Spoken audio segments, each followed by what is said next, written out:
friends, this is Miss Alex from the Longwood Public Library. Hope you're doing well today. Thanks for joining us for our Safari Summer Fun Curbside Crafts. Today I'm going to be reading you one of my favorite books, Giraffes Can't Dance. Giraffes Can't Dance by Giles Andrade. Gerald was a tall giraffe whose neck was long and slim, but his knees were awfully crooked and his legs were rather thin.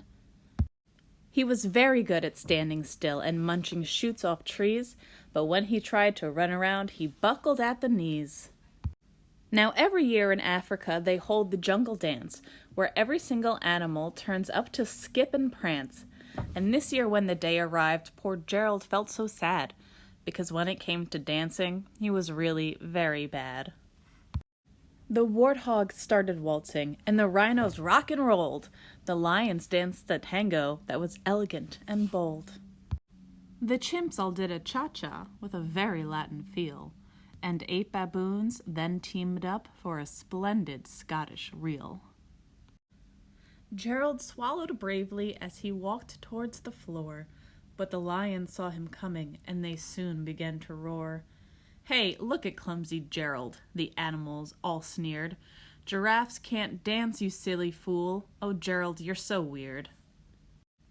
Gerald simply froze up. He was rooted to the spot. "They're right," he thought, "I'm useless. Oh, I feel like such a clot."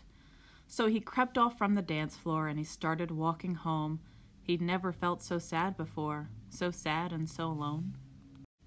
Then he found a little clearing, and he looked up at the sky. "The moon can be so beautiful," he whispered with a sigh. "Excuse me," coughed a cricket, who'd seen Gerald earlier on, "but sometimes when you're different, you just need a different song. Listen to the swaying grass and listen to the trees.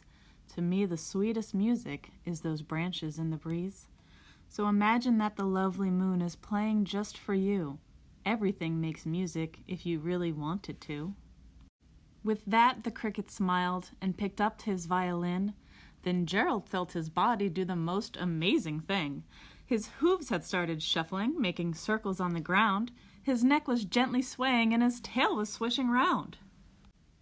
He threw his arms out sideways and he swung them everywhere, and then he did a backward somersault and leapt up in the air. Gerald felt so wonderful, his mouth was open wide. "I am dancing, yes, I'm dancing, I am dancing," Gerald cried.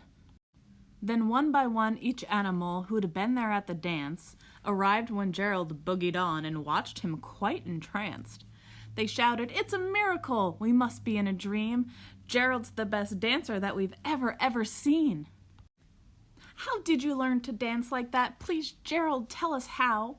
But Gerald simply twirled around and finished with a bow. Then he raised his head and looked up at the moon and stars above. "We all can dance," he said, "when we find music that we love."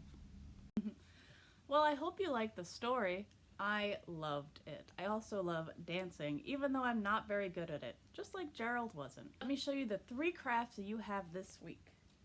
First, you have a safari keychain. Then you have a safari sun catcher, which you can color in. And the last is a safari sand art. This is what mine wound up looking like. Well, thanks for joining me for story time, and I'll see you guys next time.